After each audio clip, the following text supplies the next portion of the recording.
Assalamualaikum warahmatullahi wabarakatuh.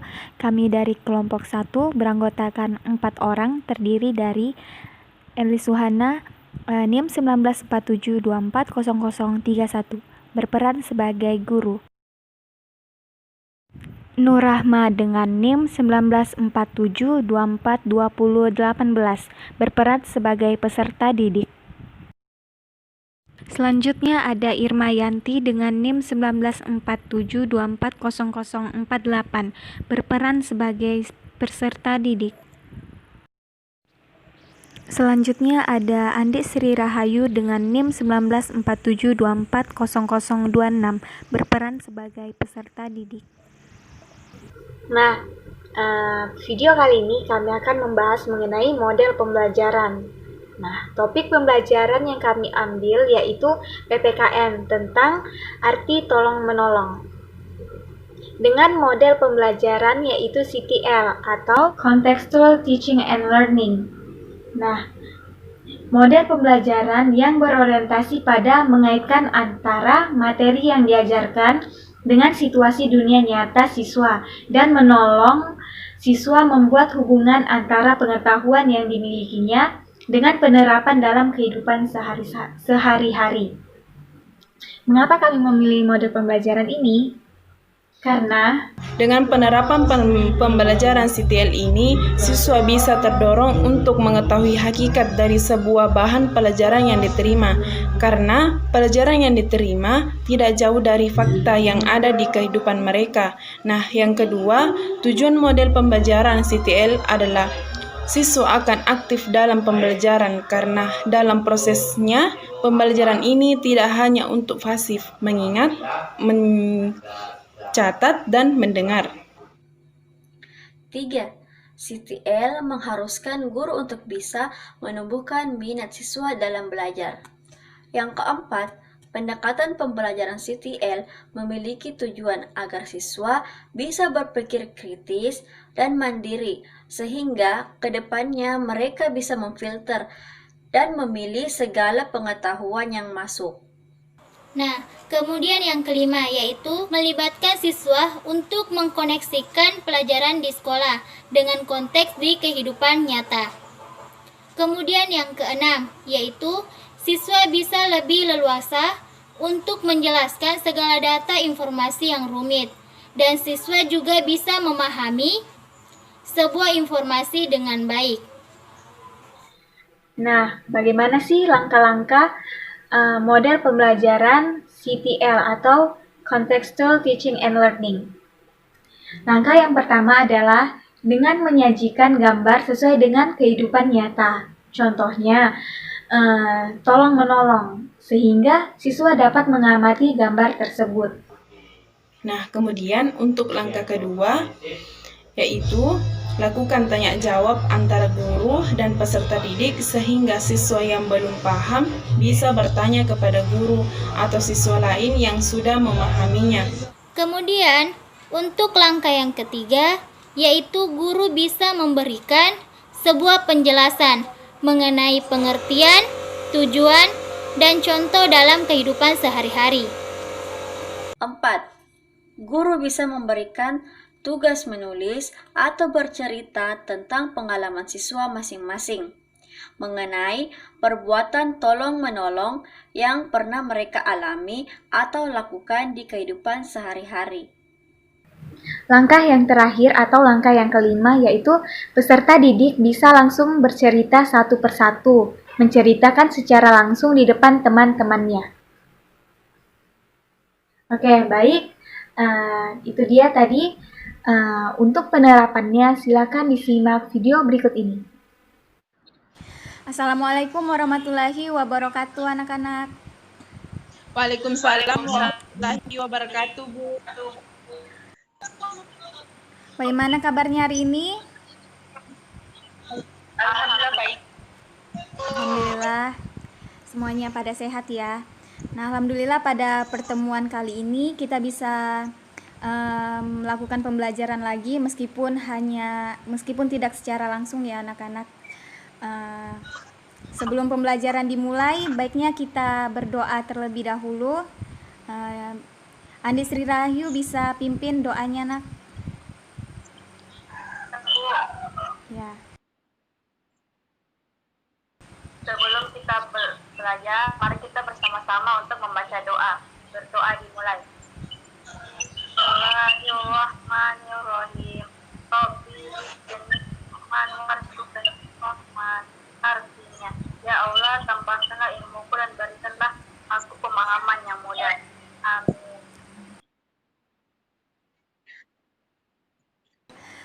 Sebelum pembelajaran dimulai, Ibu absen terlebih dahulu ya. Anak-anak silahkan didengar namanya. Irmayanti, Hadir, Bu. Nurahma, Sri Rahayu. Ya. Alhamdulillah hari ini semuanya hadir. Ada yang tahu hari ini kita akan belajar apa?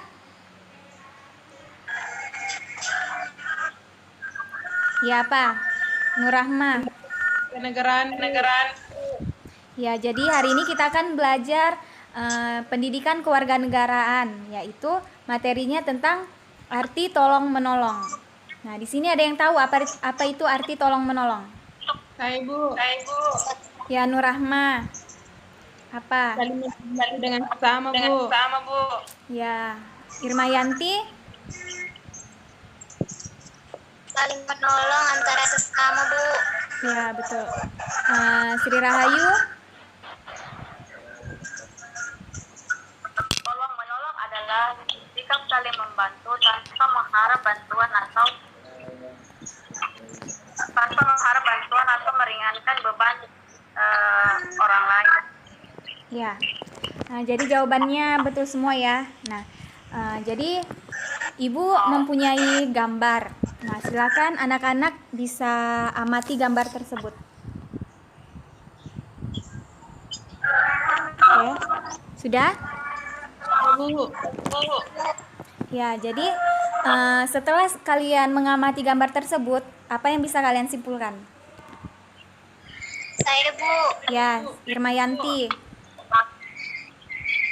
Seorang teman yang menolong temannya yang jatuh dari sepeda, Bu. Ya, betul. Selanjutnya Nurahma. Menolong teman yang jatuh dari sepeda Bu. Ya. Lanjut Sri Rahayu. Apa?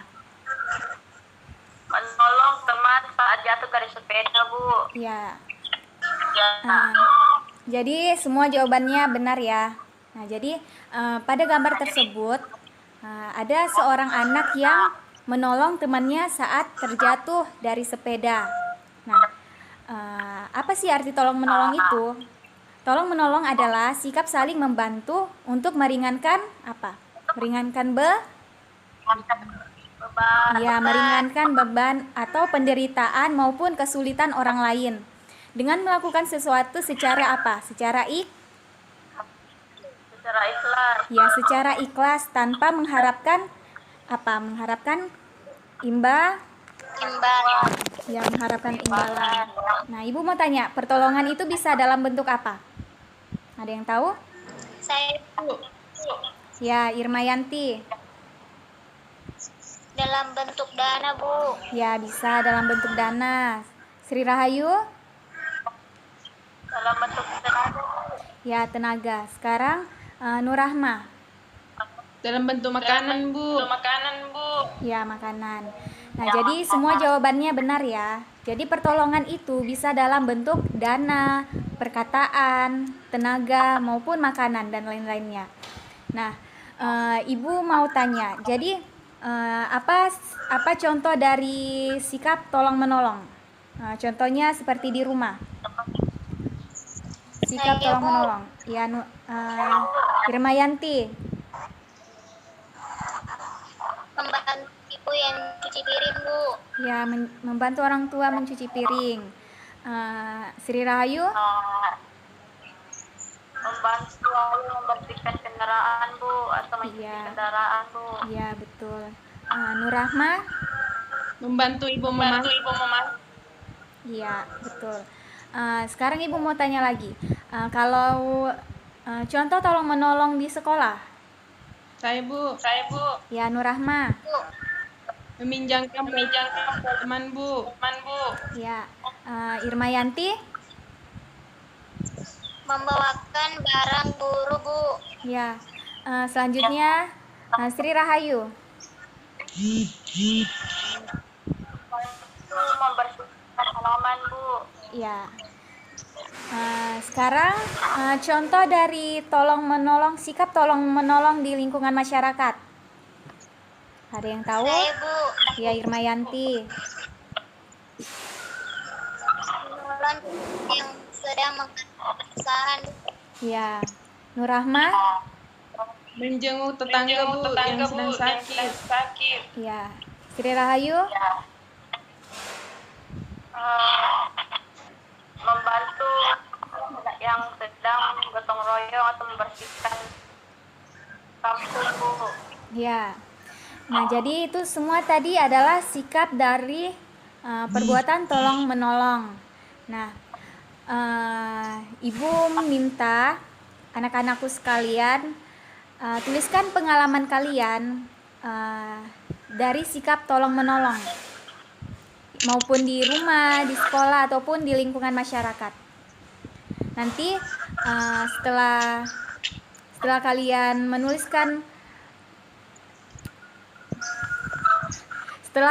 menuliskan pengalaman kalian, nanti Ibu minta satu persatu bisa maju ke depan membacakan pengalaman kalian.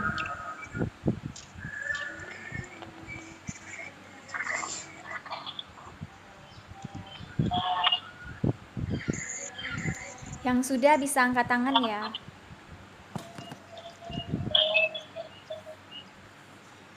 Sudah, Bu. Sudah? Iya. Nur Rahma. Apa, Nak? Itu tolong menolong, Bu, di rumah, membantu orang tua. Ya.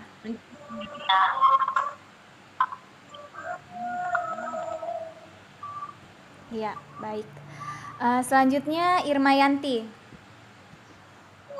Iya. Pengalaman saya dalam tolong menolong di rumah yaitu membantu orang tua membersihkan rumah, cuci piring, dan sebagainya. Ya. Kemudian dalam lingkungan sekolah Mhm. itu memberikan guru kepada teman. Kemudian di lingkungan masyarakat yaitu menolong tetangga yang sedang kesusahan dan menjenguk tetangga yang sakit. Iya, betul. Sekarang selanjutnya Sri Rahayu. Pengalaman saya yaitu pada hari Minggu kemarin saya menolong orang yang kecelakaan di depan rumah. Iya. Lalu saya membawanya masuk ke dalam rumah untuk dibersihkan lukanya. Iya. Nah, jadi itu semua tadi adalah sikap dari perbuatan tolong menolong. Nah, mengapa kita perlu tolong menolong? Mengapa kita perlu menolong orang lain? Karena sikap tolong menolong merupakan sikap yang Terpuji. terpuji, yang diperintahkan oleh Allah. Saat menolong orang lain berarti kita sudah meringankan beban orang tersebut. Lalu kita juga tidak boleh membeda-bedakan orang yang kita tolong, dan tidak boleh mengingat-ingat dan mengungkit pertolongan yang sudah kita berikan. Ya, anak-anak? Iya. Nah,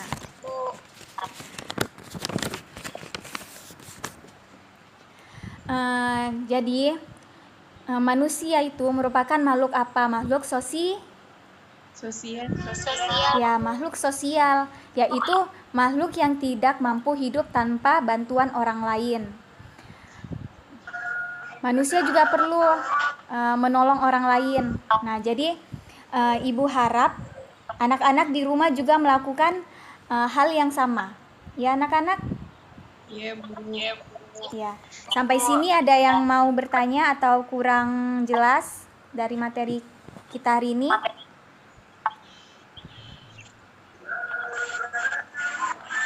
Ada yang mau bertanya? Oke, jadi Jelas ya. Jadi materi kita hari ini cukup sampai di sini. Sampai bertemu lagi di pembelajaran berikutnya. Assalamualaikum warahmatullahi wabarakatuh. Waalaikumsalam warahmatullahi wabarakatuh, Bu.